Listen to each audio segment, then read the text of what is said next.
Hello, my name is Alicia Worthy, and I think I want to be a teacher. The thought of teaching just kind of came to me during the summer after my senior year of high school. I've been assessing myself and really trying to figure out what incites my smile. Here's what I came up with. For one, my heart flutters when I see little children. Two, my planning and organizational skills are on point.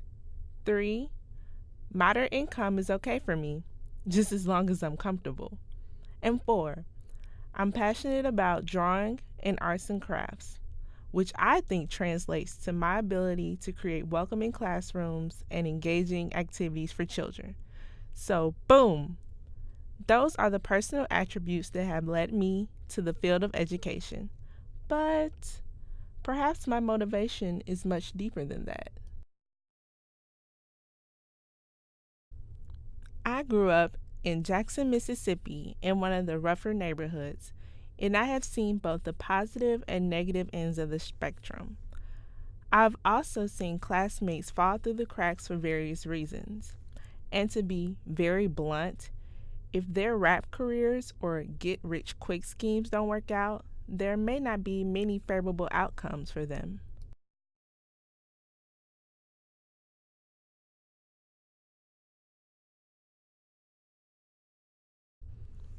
This harsh reality tears me apart.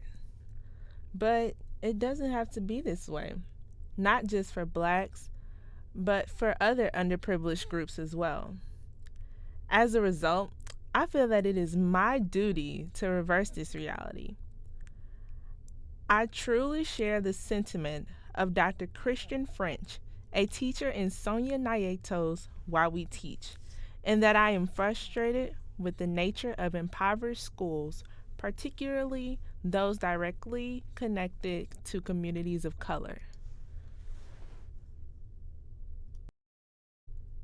Throughout my journey in grade school, I have witnessed some of the unfortunate consequences that urban schools and underprivileged communities have to overcome, such as high incarceration rates, lack of parental involvement, lack of school resources, and lack of teacher support. Because I have fostered these perspectives on schools and communal experiences, I have developed some interest in counseling and social work. I believe that more people need to be available to support families and schools and to advocate for the improvement and development of our communities.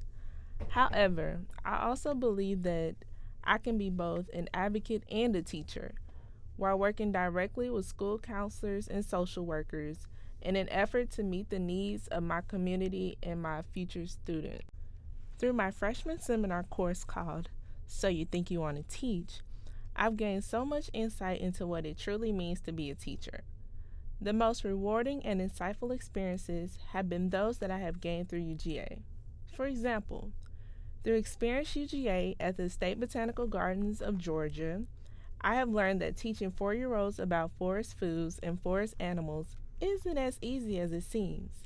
It is essential to keep them engaged at all times. I repeat, at all times. I'm also grateful for the opportunity to shadow Miss Foster, a wonderful first grade teacher and UGA alumnus at Alps Road Elementary. Likewise, I am ecstatic to have the opportunity to work with young girls at Rock Springs Community Center in Athens as a troop leader for Campus Scouts and the Girl Scouts of Historic Georgia. In addition to these activities, I have attended a number of other panels and events that have given me a clearer picture of what a teacher's journey is like.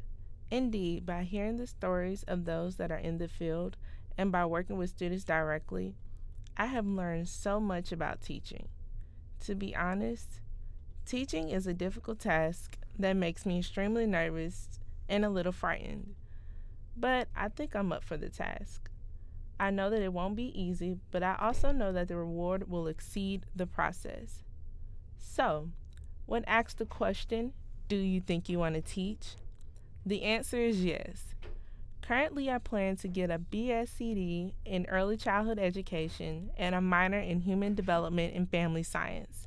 And because of UGA and Professor Tolly, I believe that I'm well on my way.